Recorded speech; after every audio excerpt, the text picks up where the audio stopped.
Hello my viewers, welcome back to my channel.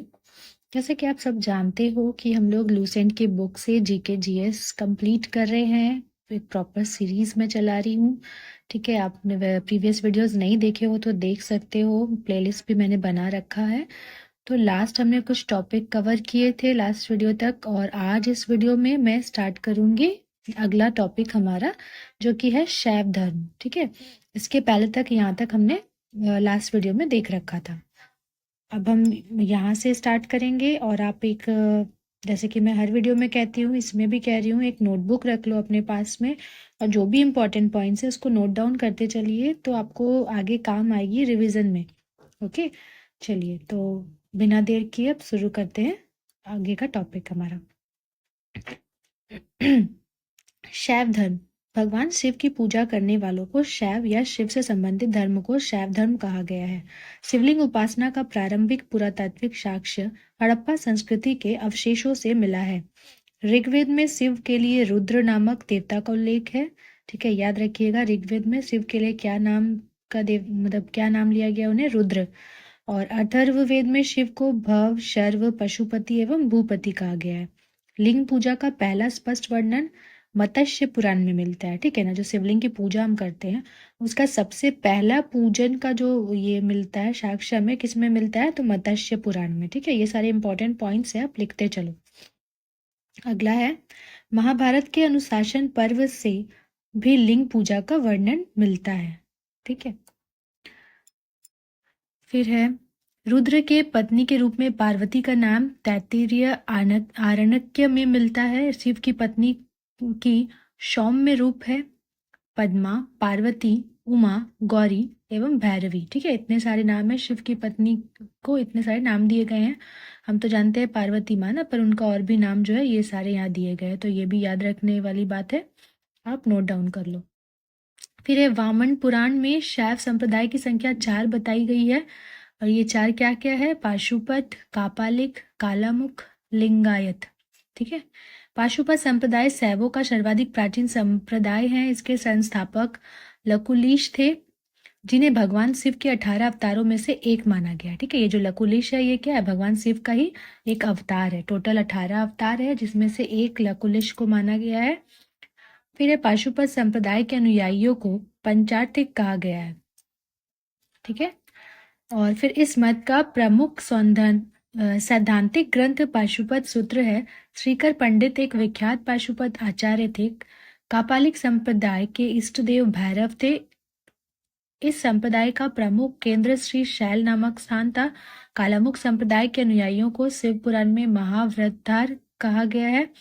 इस संप्रदाय के लोग नर कपाल में ही भोजन, जल तथा सुरापान करते थे, और साथ ही अपने शरीर की चिता का भस्म मलते थे। अपने शरीर पर जो है वो चिता का भस्म होता है ना, उसको मलते थे। लिंगायत संप्रदाय दक्षिण में प्रचलित था। इन्हें जंगम भी कहा जाता है। इस संप्रदाय के लोग शिवलिंग की उपासना करते थे। शून्य संपादने लिंगायतों का मुख्य धार्मिक ग्रंथ है। ठीक है, लिंगायतों का मुख्य धार्मिक ग्रंथ क्या है, तो शून्य संपादने। बसव पुराण में लिंगायत संप्रदाय के प्रवर्तक अल्लभ प्रभु तथा उनके शिष्य बाशव को बताया गया है। इस संप्रदाय को वीरशैव संप्रदाय भी कहा जाता है। ये जो पिंक बॉक्स में दिया है ये भी आप देख लो या स्क्रीनशॉट ले लो, मैं इसको रीड नहीं कर रही हूँ, आप स्क्रीनशॉट्स ले लो। जैसे यहाँ पे संप्रदाय दिया हुआ है और उसके संस्थापक का नाम दिया है। ठीक है, फिर यहाँ पे कुछ इंपॉर्टेंट नोट है, ये भी देख सकते हो आप। अगला पॉइंट देखते हैं हम। 10वीं शताब्दी में मत्स्येंद्रनाथ ने नाथ संप्रदाय की स्थापना की। ठीक है, नाथ संप्रदाय की स्थापना कब हुई, तो 10वीं शताब्दी में। किसने की, मत्स्येंद्रनाथ ने। इस संप्रदाय का व्यापक प्रचार प्रसार बाबा गोरखनाथ के समय में हुआ। गोरखनाथ ने वर्ण व्यवस्था तथा ब्राह्मणों के विशेष अधिकारों की आलोचना की। उनके द्वारा प्रतिपादित सिद्धांत को तंत्र कहा जाता है। इसकी सदस्यता बिना जाति भेद सबके लिए खुली थी। दक्षिण भारत में शैव धर्म चालुक्य, राष्ट्रकूट, पल्लव एवं चोलों के समय लोकप्रिय रहा। पल्लव काल में शैव धर्म का प्रचार प्रसार नायनारों द्वारा किया गया। नायनार संतों की संख्या 63 बताई गई है, जिसमें अपार, तिरुज्ञान, संबंदर एवं सुंदर मूर्ति आदि के नाम उल्लेखनीय हैं। फिर पशुपतिनाथ मंदिर, जो कि नेपाल की राजधानी काठमांडू से 3 किलोमीटर उत्तर पश्चिम में बागमती नदी के किनारे देवपाटन गांव में स्थित एक शिव मंदिर है। नेपाल के धर्मनिरपेक्ष राष्ट्र बनने से पहले यह मंदिर राष्ट्र देवता भगवान पशुपतिनाथ का मुख्य निवास माना जाता था। इस मंदिर परिसर को सन 1979 में यूनेस्को विश्व सांस्कृतिक विरासत स्थल के रूप में सूचीबद्ध किया गया। मुख्य मंदिर का निर्माण वास्तुकला की नेपाली पैगोडा शैली में हुआ है। एलोरा के प्रसिद्ध कैलाश मंदिर का निर्माण राष्ट्रकूटों ने करवाया। चोल शासक राजराज प्रथम ने तंजीर में प्रसिद्ध राजराजेश्वर शैव मंदिर का निर्माण करवाया, जिसे बृहदीश्वर मंदिर के नाम से भी जाना जाता है। कुषाण शासकों की मुद्राओं पर शिव एवं नंदी का एक साथ अंकन प्राप्त होता है। आई होप आपने ये सारे इंपॉर्टेंट पॉइंट्स को नोट डाउन कर लिए होंगे। चलिए अगले पेज पर चलते हैं। फिर है अगला हमारा वैष्णव धर्म। वैष्णव धर्म के विषय में प्रारंभिक जानकारी उपनिषदों से मिलती है। इसका विकास भगवत धर्म से हुआ। नारायण के पूजक मूलतः पंचरात्र कहे जाते थे। वैष्णव धर्म के प्रवर्तक कृष्ण थे, जो वृषण कबीले के थे और जिनका निवास स्थान मथुरा था। ठीक है, तो हम सब जानते ही है कृष्ण का निवास स्थान मथुरा है। कृष्ण का उल्लेख सर्वप्रथम छांदोग्य उपनिषद में देवकी पुत्र और अंगिरस के शिष्य के रूप में हुआ है। वासुदेव कृष्ण का सबसे प्रारंभिक अभिलेखीय उल्लेख बेशनगर स्तंभ अभिलेख में पाया गया है।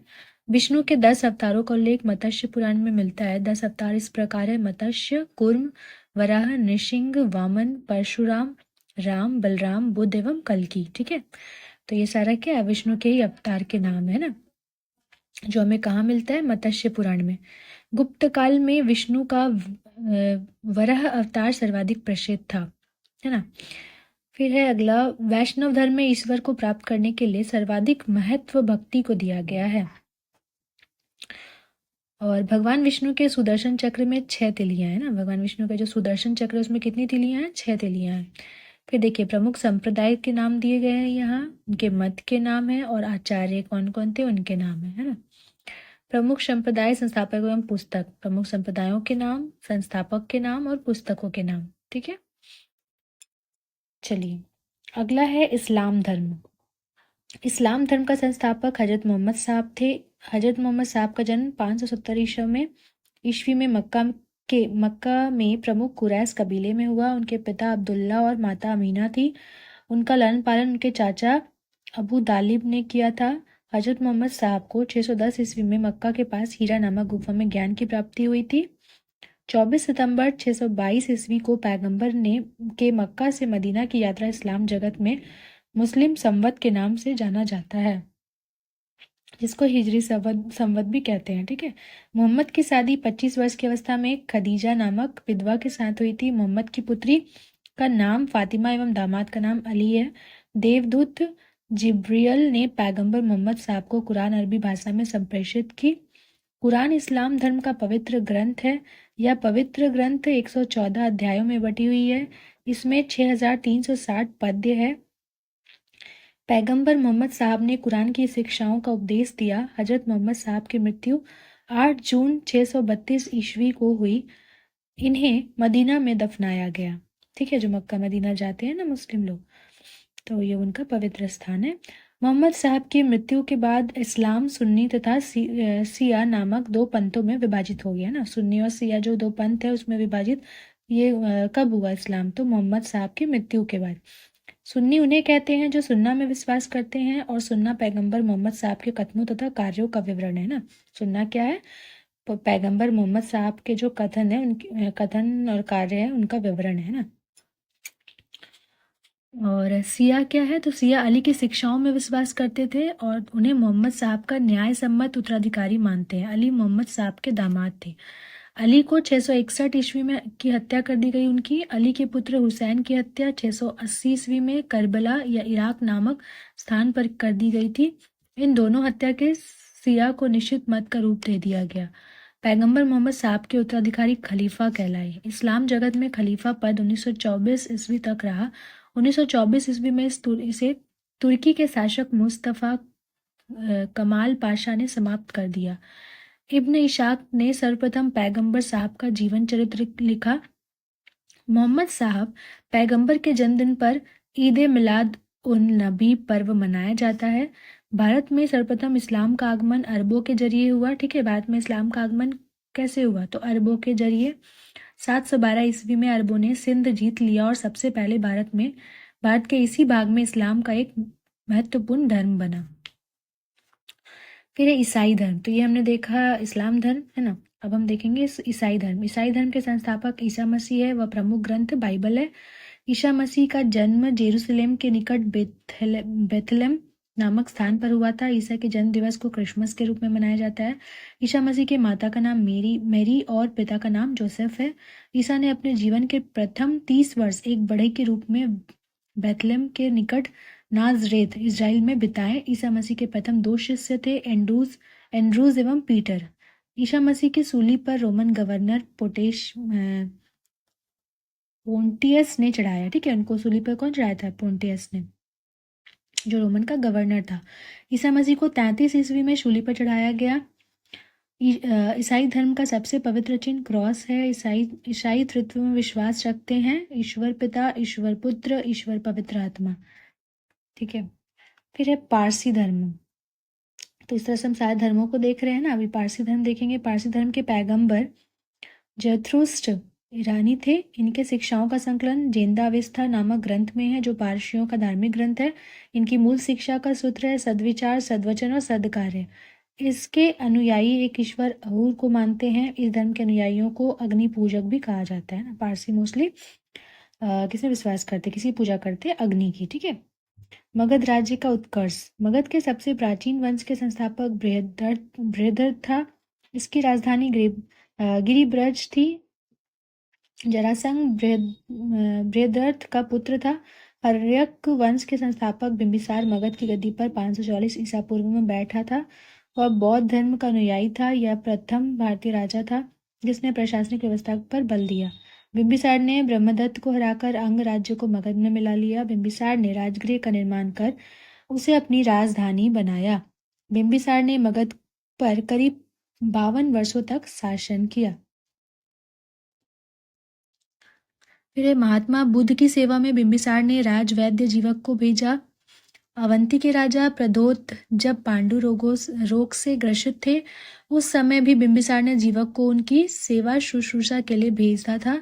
बिंबिसार ने वैवाहिक संबंध स्थापित कर अपने साम्राज्य का विस्तार किया। इसने कौशल नरेश प्रसेनजित की बहन महाकोशला से, वैशाली के चेटक की पुत्री चेलन्ना से तथा मद्र देश की राजकुमारी क्षेमा से शादी की। बिंबिसार की हत्या उसके पुत्र अजातशत्रु ने की थी और वह 493 ईसा पूर्व में मगध की गद्दी पर बैठा। इसका उपनाम कुणिक था। वह प्रारंभ में जैन धर्म का अनुयायी था। अजातशत्रु ने 32 वर्षों तक मगध पर शासन किया। अजातशत्रु के सुयोग्य मंत्री का नाम वर्षकार था, जिसे वर्षकार भी कहते हैं। इसी की सहायता से अजातशत्रु ने वैशाली पर विजय प्राप्त की। 461 ईसा पूर्व में अपने पिता की हत्या कर उदयन मगध की गद्दी पर बैठा। उदयन ने पाटलीग्राम की स्थापना की। वह जैन धर्म का अनुयायी था। हर्यक वंश का अंतिम राजा उदयन का पुत्र नागदशक था।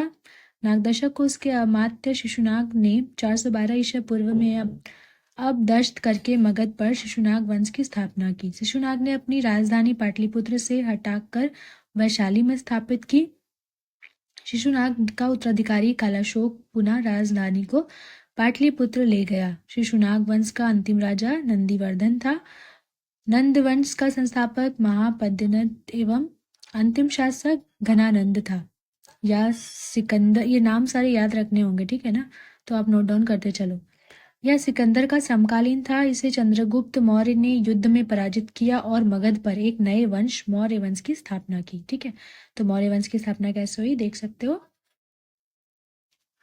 ठीक है, तो अगला है सिकंदर। सिकंदर का जन्म 356 ईसा पूर्व में हुआ। उसके पिता फिलिप था। फिलिप 559 ईसा पूर्व में मकदूनिया का शासक बना। इनकी हत्या 329 ईसा पूर्व में कर दी गई थी। सिकंदर जो है वो अरस्तु का शिष्य था। ठीक है, सिकंदर किसका शिष्य था? अरस्तु का। सिकंदर ने भारत विजय का अभियान 326 ईसा पूर्व में प्रारंभ किया। सिकंदर का सेनापति सल्यूकस निकेटर था। है ना। सेल्यूकस निकेटर कौन था? तो सिकंदर का सेनापति था।